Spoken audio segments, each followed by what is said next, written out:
What's up guys, Marty here with another video. And today I want to talk about Dyson Sphere Program. So this game's kind of going under the radar right now. There's not enough people talking about it.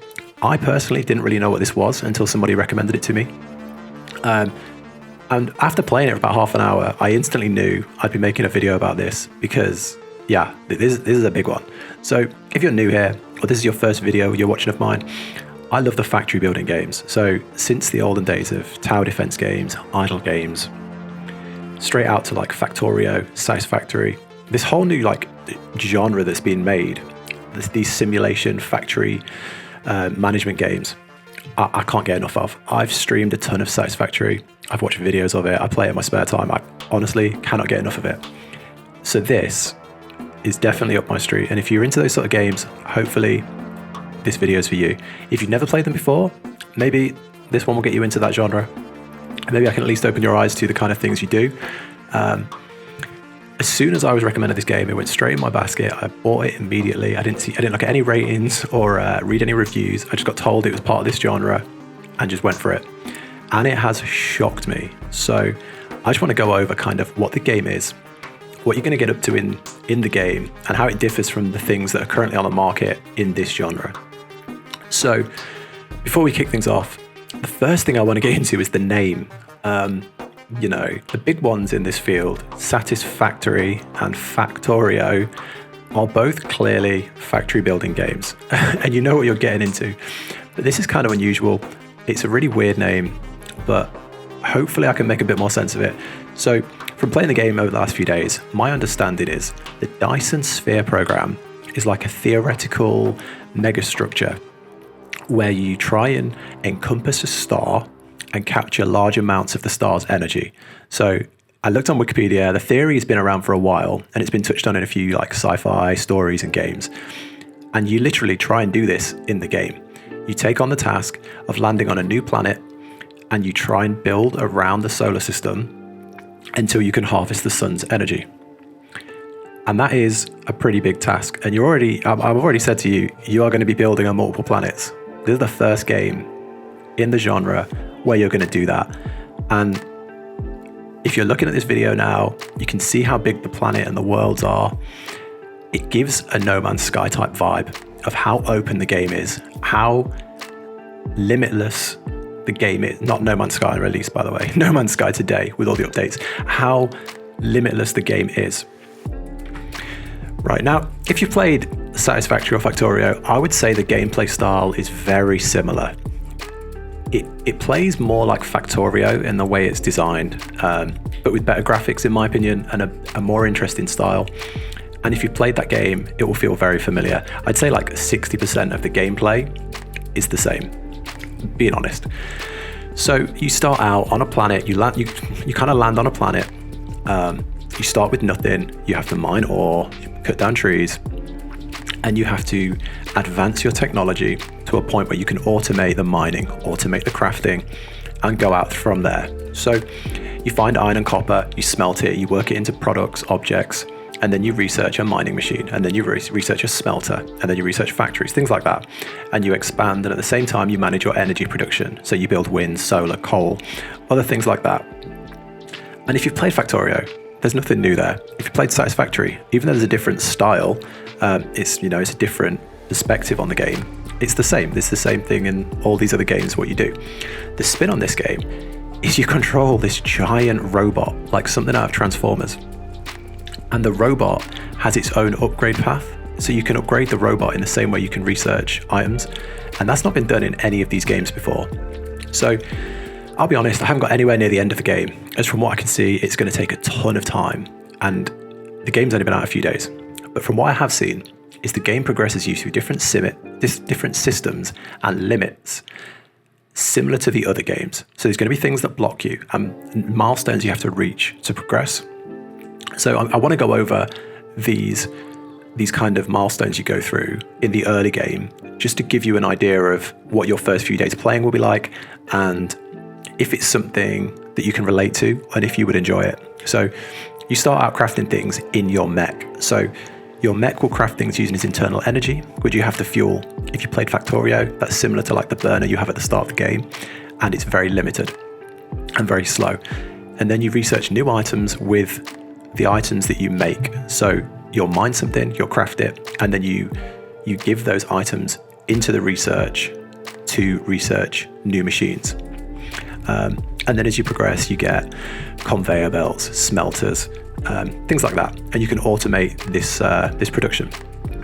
And then that will allow you to do a lot of the early game. That will take up a few hours. You can start building. You can automate your iron production, automate your coal production, automate. So like, let's say you mine some iron ore, you turn that into an iron bar, you turn that into a magnet, things like that, and it progresses out and out and out like a pyramid, like a chain going down and down.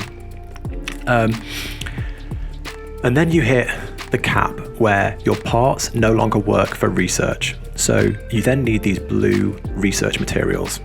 So to do that, you have to build the matrix machine. And this is very similar to how Factorio works. It even looks similar. You need to use advanced parts and feed them into a research lab. And that lab will turn those parts into research material, and then you feed them into another lab called the matrix labs, and you feed them in there to create research. And that will progress the research you've selected. So there's a huge research tree. You choose where you want to focus, and then you work towards it.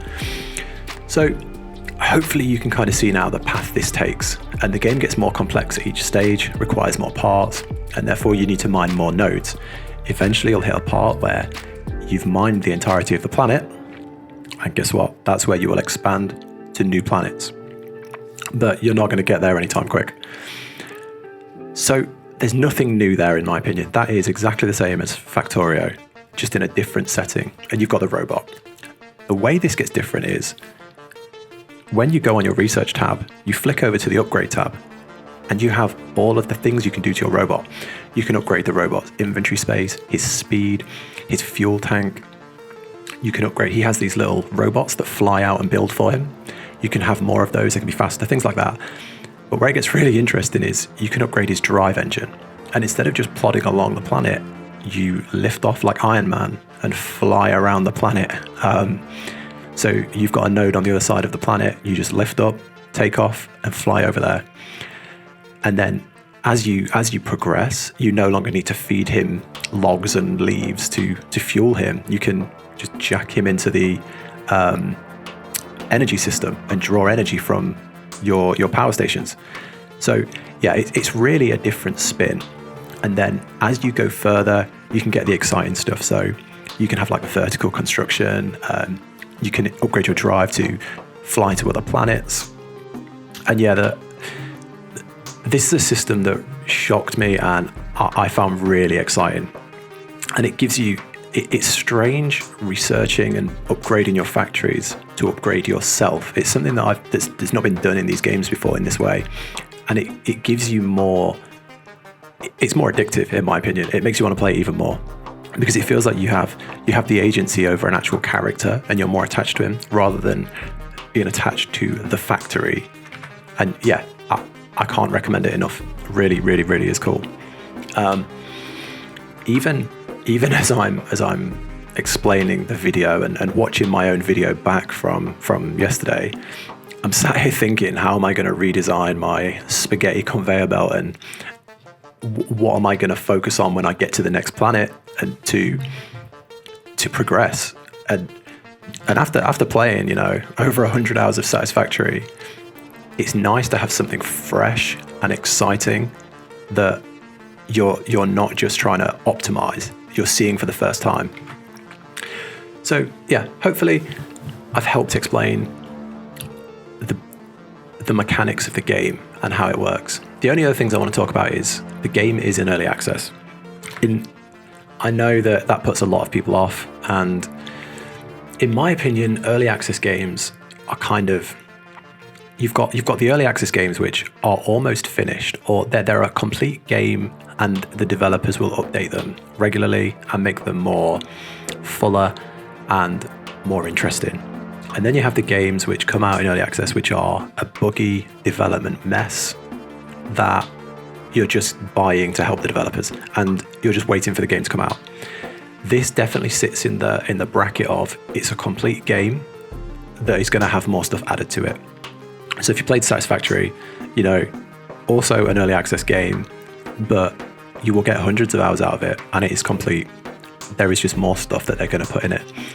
Very similar here. The only differences here is there's a few lines in the research which are flagged as like in development. It hasn't hindered my gameplay. It hasn't stopped what I'm doing in the game yet, and I don't know if it will. But so far, I've not had anything that it's blocked me off and said, you can't access this part of the game yet. There's just parts of the research table that they're working on. You can't even see what they are, so you don't know what you're missing, if that makes sense. I haven't had any crashes or bugs or issues at all really with the game. So for me, for a few days of playing, the game feels like a full package. And yeah, I would not be put off by the early access that the game's come out in. The only other thing that I want to talk about is monsters and like enemies. One thing that it really surprised me, I haven't seen any combat in this game. So if you played Satisfactory, you have to fight like the hostile creatures on the planet, and then in Factorio you have like the Zerg tower defense style. In this, I haven't seen a single monster or combat mechanic or like weapon that you can put on your robot. Now, that's not a bad thing. It makes the game a lot more relaxing. But if you're looking for that, maybe this isn't for you. Again, I am only partway through the game. I'm not at the end game. So let me know in the comments if this is something you encounter later in the game. Maybe there's like space combat later in the game, or if that's still being developed, let me know, because yeah, I am still in the early stages, mid stages, I would say. Other than that, guys, I really hope that helps you understand what the game is like. If you're on the fence or you've never heard of this, maybe this helps you in the direction of buy or don't buy. I personally, I'm loving the game. It's currently less than 15 British pounds on Steam. I got it for less than 15. I think it's still on sale right now. Even out of sale, it's only around 15, which I think is less than like $20. So yeah, it's not like a AAA price. It really is like an indie price. And in a couple of days, I've definitely had my money's worth out of the game. I know it's going to suck up weeks of my life, as Satisfactory has done. And I'm really excited to keep playing. So yeah, for the price, 100% would recommend.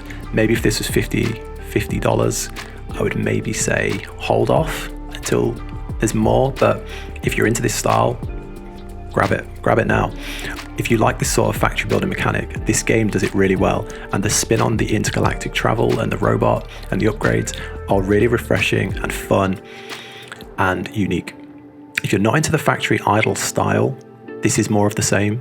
Or if you like the combat style, the exploration type from like Satisfactory, or if you're looking for a story, this isn't that. So yeah, I want to be honest and tell you what it is and the sort of people I think this will tailor to.